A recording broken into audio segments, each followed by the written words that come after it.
Assalamualaikum warahmatullahi wabarakatuh. Ya, saat ini kita sudah sampai di pertemuan ke-14 ya, kalau tidak salah ya. Hari ini saya akan sampaikan satu materi sebelum kita jelang libur Lebaran. Jadi mulai Kamis, kampus sudah mulai libur Lebaran ya. Bagi mahasiswa yang saat ini sedang di perantauan, yang sudah kembali ke rumah masing-masing, selamat menikmati libur Lebarannya ya. Kita insya Allah UAS-nya sekitar tanggal 15 Juni. Nah, hari ini untuk materi pertemuan ke-14, saya akan menyampaikan satu materi berkaitan dengan foto jurnalistik. Mungkin Anda sudah pernah belajar tentang foto jurnalistik sebelumnya? Nah, jika belum, ini adalah informasi dasar ya mengenai foto jurnalistik. Mengapa sih wartawan itu harus memiliki kemampuan foto jurnalistik? Ya, karena memang saat ini wartawan tidak hanya membutuhkan kemampuan menulis saja, tapi juga dia harus bisa mengoperasikan kamera, dia juga bisa membuat vlog sederhana. Nah, ini berbeda dengan wartawan-wartawan pada zaman dahulu. Jika dulu memang hanya butuh bisa menulis, kemudian kemampuan foto sekadarnya cukup, saat ini kemampuan itu sudah berkembang. Saat ini ketika Anda menjadi seorang jurnalis, maka kemampuan Anda harus advance-kan. Jadi tidak hanya sekedar kemampuan menulis, tapi juga kemampuan mengoperasikan kamera, mengambil foto dengan prinsip yang tepat, dengan sesuai dengan kaidah foto jurnalistik, dan juga Anda harus bisa juga membuat vlog sederhana. Karena meskipun sekarang misalnya jurnalisme cetak juga mereka tetap membutuhkan kemampuan untuk membuat vlog sederhana. Sekarang untuk jurnalistik cetak sudah banyak berintegrasi dengan multimedia begitu, sehingga kemampuan Anda untuk membuat produk multimedia sederhana juga dibutuhkan. Oke, saya akan fokus ke foto jurnalistiknya ya. Apa itu foto jurnalistik? Begitu. Nah, ini ada sebuah foto ketika Anda bisa lihat tayangan saya ini ya. Ini ada sebuah foto yang dibuat oleh seorang fotografer namanya Kevin Carter. Ini foto lama, dia pemenang Pulitzer. Pulitzer itu apa, Bu? Pulitzer itu adalah nama penghargaan untuk produk jurnalistik terbaik sedunia. Jadi mereka yang memiliki produk jurnalistik yang dilombakan dan menang Pulitzer berarti mereka sudah mendapatkan penghargaan bergengsi level dunia. Ya, ini yang paling bergengsi adalah Pulitzer. Terinspirasi dari nama Joseph Pulitzer, orang yang mengawali perkembangan jurnalistik di Amerika. Mungkin Anda masih ingat sejarah jurnalistik yang di Amerika kemarin ya, Joseph Pulitzer. Namanya kemudian diabadikan menjadi nama awarding atau nama penghargaan. Nah, Kevin Carter ini seorang fotojurnalis, dia atau fotografer, dia memenangkan Pulitzer tahun 94 untuk kategori fotojurnalistik terbaik dunia. Tanpa ada caption atau takarir, jadi istilah lain dari caption itu adalah takarir ya, TAKARIR atau takarir. Nah, tanpa caption, ketika Anda melihat foto ini, Anda bisa menyimpulkan apa? Bisa membaca sesuatu pesankah di situ? Ya, di situ ada foto seorang anak yang kurus, kemudian dia seperti bersujud begitu, sepertinya dia kelaparan. Kemudian di belakangnya ada sosok burung ya, ada seekor burung bangkai yang sepertinya dia sedang siap-siap untuk memakan anak itu. Ini kejadiannya di Afrika ya. Ini anak ini kelaparan, kemudian dia tidak dapat makanan, kemudian dia sudah sakaratul maut itu. Nah, tanpa sebuah caption atau takarir pun, one picture is worth 1,000 words. Jadi satu gambar itu sangat berharga, dia bisa menceritakan ribuan kata tanpa caption atau takarir. Nah, tentu untuk foto jurnalistik yang baik harus tetap pakai caption atau takarir ya. Ini hanya gambaran saja betapa sebuah foto jurnalistik harus bisa menampilkan pesan meskipun tanpa kita membaca atau melihat dari caption atau takarirnya. Dari sini jelas ya? Nah, lalu apa itu fotojurnalistik?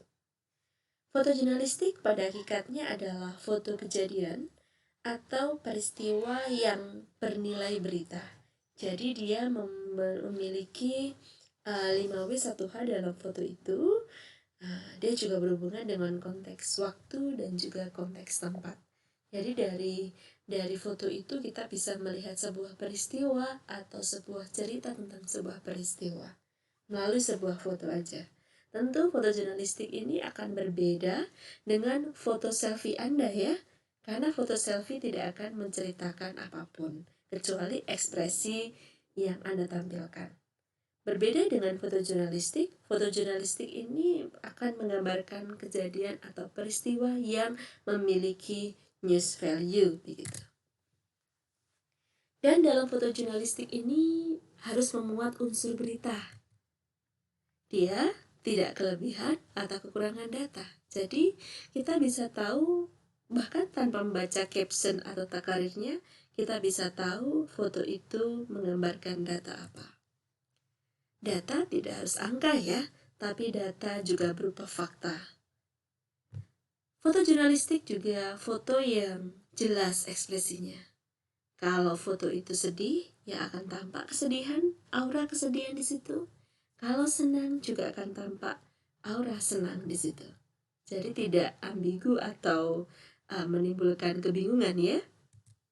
Kemudian foto ini karena mengandung pesan harus bisa menceritakan sesuatu, maka foto harus berbicara.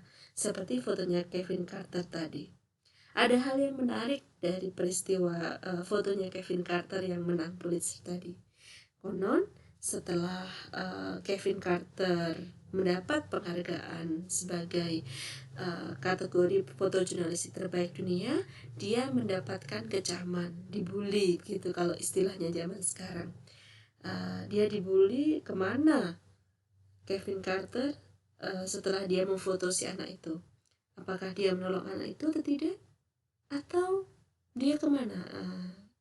Kevin Carter merasa bersalah karena setelah memfoto dia tidak menolong anak itu. Penyesalannya itu berlapis-lapis sehingga kemudian dia bunuh diri. Nah, ini cerita sedih dari dibalik foto yang menang Pulitzer itu. Nah, foto itu memang sangat bagus. Dia berbicara, menyampaikan pesan. Dan bahkan bisa menimbulkan sebuah kontroversi ya. Menimbulkan pertanyaan-pertanyaan. Kemana fotografernya setelah itu? Apakah menolong anak itu atau tidak?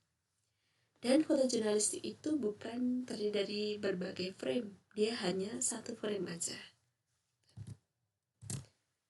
Nah, ini ada pernyataan dari Oscar Motullah, fotografer seniornya LKBN Antara.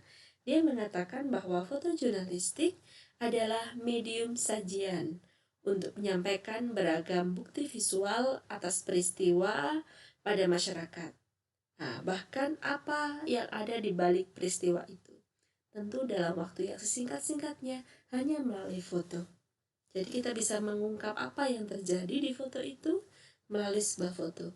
Ketika tadi Anda melihat foto si anak yang diintai oleh burung bangkai tadi, Anda bisa melihat kan apa di baliknya. Anda bisa memahami kira-kira di baliknya itu ada apa? Ada kelaparan, ada kesedihan, ada duka cita, ada maut yang mengintai, ada empati, human interest. Nah, ini bahkan ada kerak, ini ada bencana kelaparan di sebuah negara, sehingga membuat anak itu jadi menjelang ajal karena dia kelaparan dan meninggal begitu. Nah, sehingga begitu juga fotojurnalistik memang harus bisa menyampaikan beragam bukti visual seluas-luasnya pada masyarakat.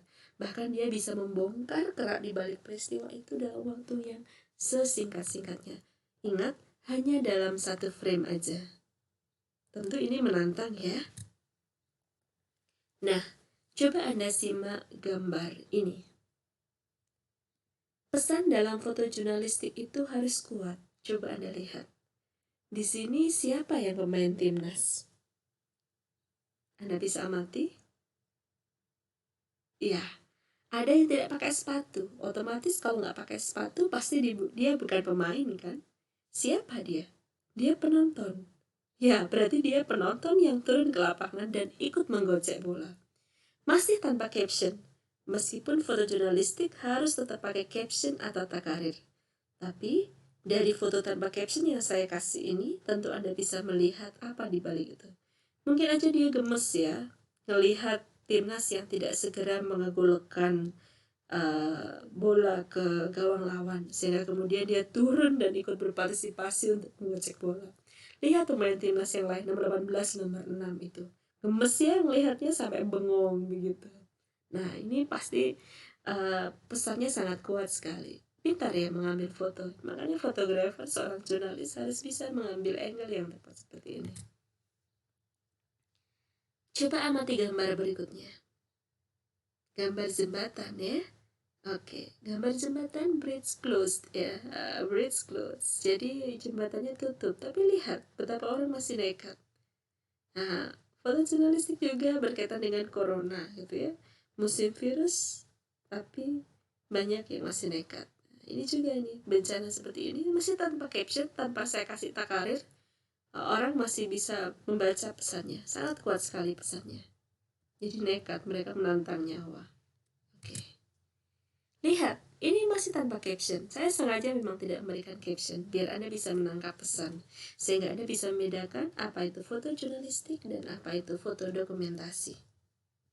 Lihat, ternyata seekor citah ya, yang terkenal tidak takut pun juga takut ketika dia terancam nyawanya. Ketika dia ingin menyelamatkan diri, ketika ada jaring yang dilemparkan dan dia ingin menyelamatkan diri. Betapa seekor hewan pun juga takut akan kematian. Nah, bagaimana karakteristik dari foto jurnalistik? Yang pertama memang momen ya. Jadi inilah kenapa tugas memfoto itu bukan hanya tugas fotografer. Kalau yang di tempat itu adalah Anda sedang liputan dan Anda yang mengetahui momen itu, maka ketika kita menunggu fotografer untuk mengambil foto tentu bukan sebuah langkah yang bijak. Karena gini, di sebuah perusahaan jurnalistik cetak misalnya, fotografer itu terbatas ya, paling hanya 3 atau 4. Jurnalisnya banyak. Dan memang pekerjaan fotografer itu rolling ya, dia akan muter terus begitu gitu ya. Dia akan ke wartawan ini tuh, jadi dia geser terus. Nah, kadang-kadang momen itu kan nggak bisa diulang ya, sehingga kadang-kadang mungkin fotografernya belum sampai, maka Anda harus punya kemampuan untuk mengambil foto jurnalistik ini. Kemudian kontekstual, sesuai dengan konteksnya tentu saja, dan mudah ditangkap pesannya tanpa kita harus baca caption atau baca takarir, kita bisa menangkap pesan dengan mudah. News value-nya tinggi, jadi jelas. Apakah itu human interest? Apakah itu adalah sesuatu yang magnitude?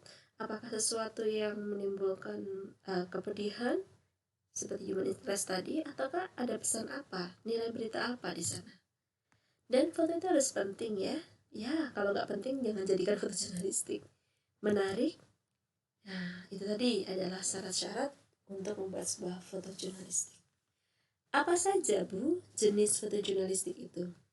Jadi, foto jurnalistik itu bisa berupa spot news atau kejadian tak terencana. Misal kecelakaan, bencana alam kan tidak mungkin direncanakan ya.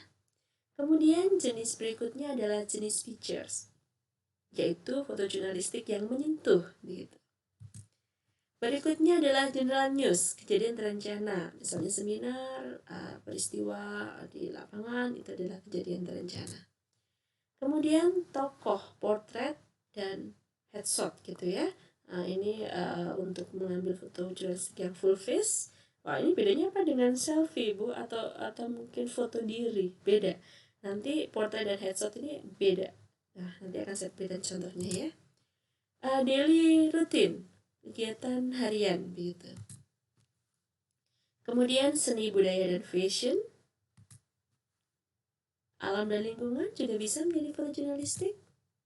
Sesuatu yang berkaitan dengan iptek juga bisa. Olahraga juga bisa. Oke. Ini contohnya, ini spot news. Apa spot news tadi? Spot news adalah kejadian yang tidak direncanakan. Nah, ini foto agak cukup lama ya, 8 tahun yang lalu. Fotonya Mas Zaimul Haq, dia adalah wartawan ya, ini bukan fotografer. Wartawan Harian Surya.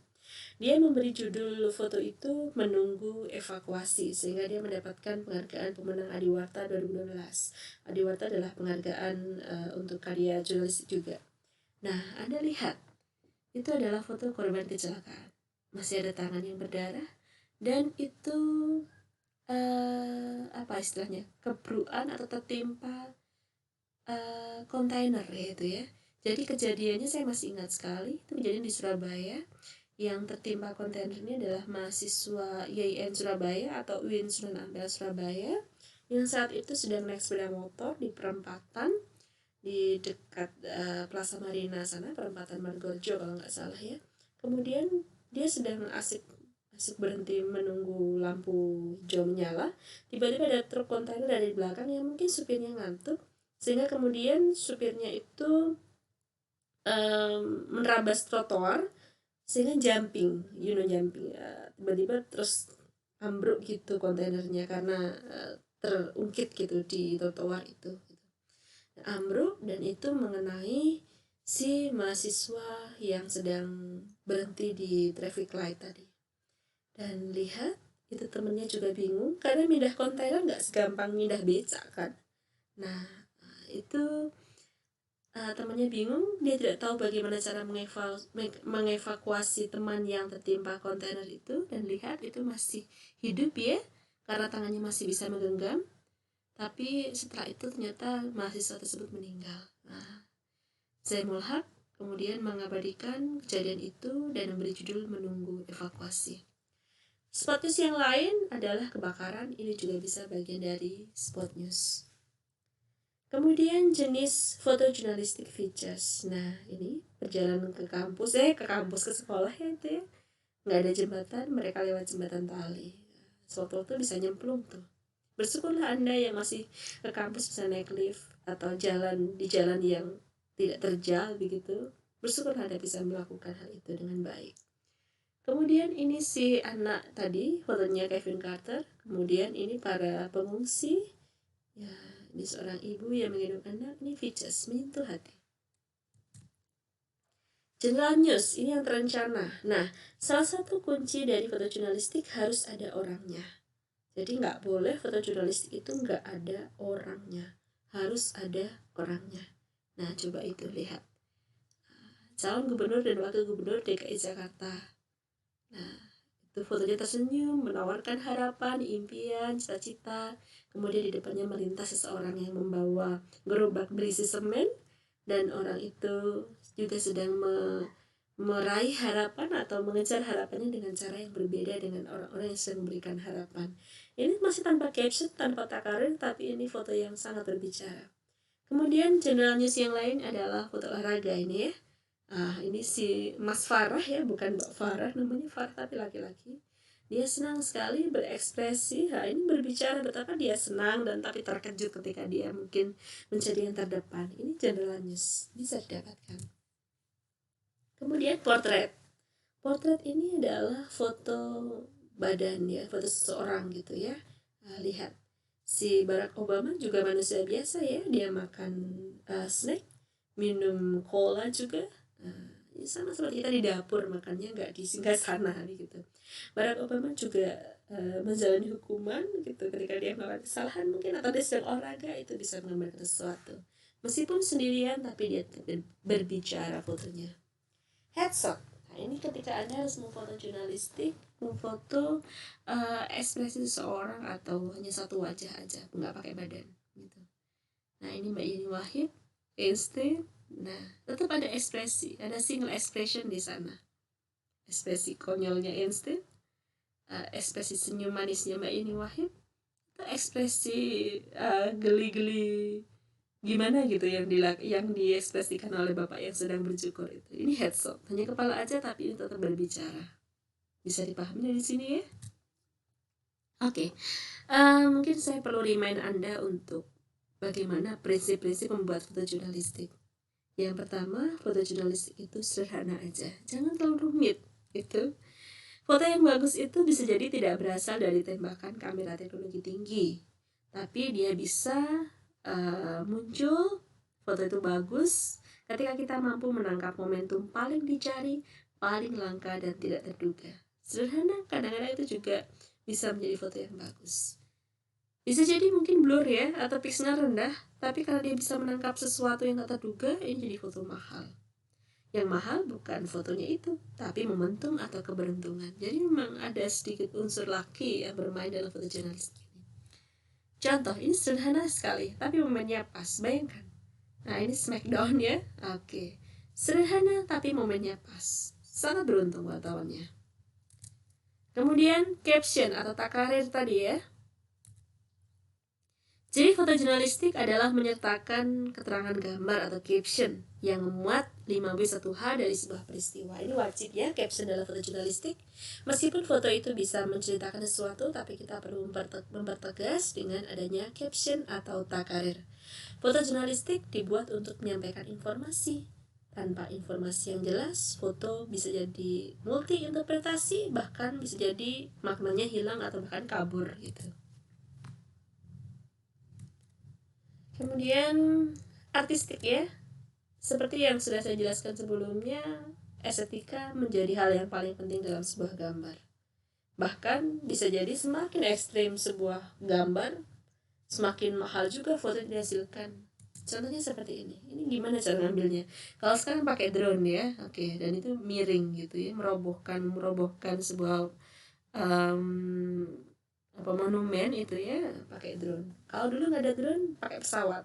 Jadi fotografernya naik dalam pesawat, naik pesawat itu dan terbang rendah pesawatnya. Kalau sekarang bisa pakai drone.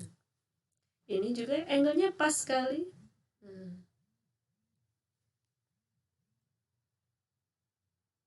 Kemudian, nah ini juga peraih penghargaan Pulitzer terbaik di dunia. Ini fotonya sedang Nah,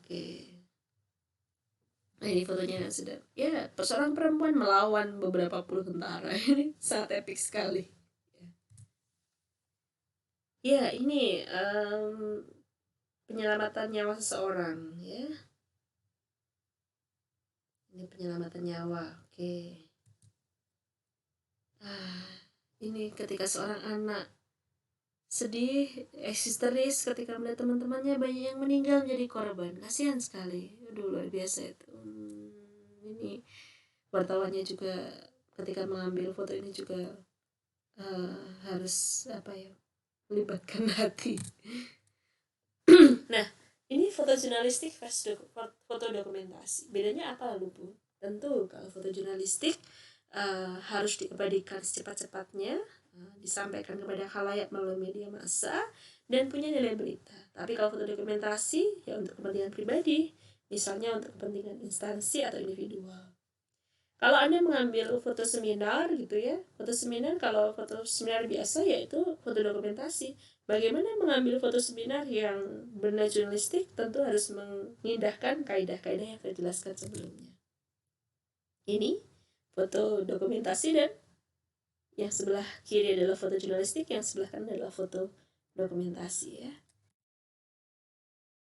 Bagaimana Bu membuat foto jurnalistik? Yang pertama, jadilah tidak terlihat saat memotret orang. Jadi foto jurnalistik itu yang baik adalah hidden camera. Jadi biarkan gambar kelihatan natural. Jangan Pak kita fotoin, itu dokumentasi. Jadi Anda buat sealami mungkin. Memotretlah secara samar dan tidak menghebohkan. Hidden camera. Kemudian lebih baik menghabiskan banyak frame untuk membuat banyak pilihan daripada Anda tidak mendapatkan gambar yang baik. Pacak banyak gitu ya. Nanti akan dipilih yang paling bagus. Usahakan tidak membuat gambar polis line up. Beberapa orang sejajar menghadap lensa dengan latar belakang tembok kosong. Karena itu tidak menyampaikan sesuatu. Jadi misalnya orang gundul-gundul gitu, kemudian menghadap lensa, kayak foto KTP yang dipotong-potong itu, kemudian belakangnya tembok kosong. Jangan, nanti jadi foto dokumentasi. Kemudian gunakan background atau latar keliling untuk menambah daya tarik. Jadi harus ada backgroundnya memang. Karena fotojurnalistik harus mengenal 5W1H, ada unsur tempat sehingga memudahkan membaca untuk bisa mengenal lokasi atau posisi kejadian. Gunakan penerangan alami atau bounce flashlight, yaitu blitznya dipantulkan ke langit-langit. Nah, kalau bisa hindari penggunaan lampu kilat langsung ya. Nah, jadi gunakan penerangan alami. Baik, itu tadi penjelasan saya berkaitan dengan fotojurnalistik. Hari ini mungkin yang Anda ingin melakukan tanya jawab, silahkan ada diskusi lewat WA kalau ada pertanyaan. Kalau nggak ada nggak apa-apa. Hari ini saya meminta Anda, tugasnya adalah Anda membuat sebuah fotojurnalistik ya.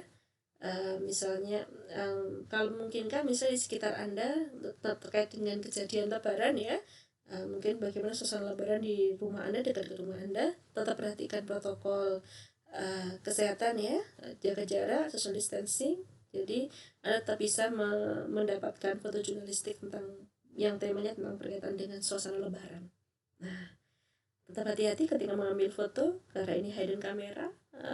Anda bisa tetap selalu menjaga jarak gitu ya, jangan berkerumun begitu, hindari kerumunan. Nah, Anda bisa membuat sebuah foto berkaitan dengan foto jurnalistik ya, berkaitan dengan tema Lebaran. Jangan banyak-banyak, cukup satu aja. Kirimkan yang terbaik versi Anda. Ini bagian dari tugas dari materi ini. Nanti dikumpulkannya setelah Lebaran ya, di pertemuan ke-15 ya. Oke, nanti berarti kita tinggal 2 pertemuan lagi, setelah itu kita UAS. Insya Allah setelah libur Lebaran nanti kita sudah siap untuk masuk materi lagi, kemudian kita siap untuk UAS. Nah, untuk pengumpulan foto jurnalistiknya nanti melalui Google Drive saya akan memberikan linknya seperti biasa, 1 foto aja yang terbaik karya Anda ya.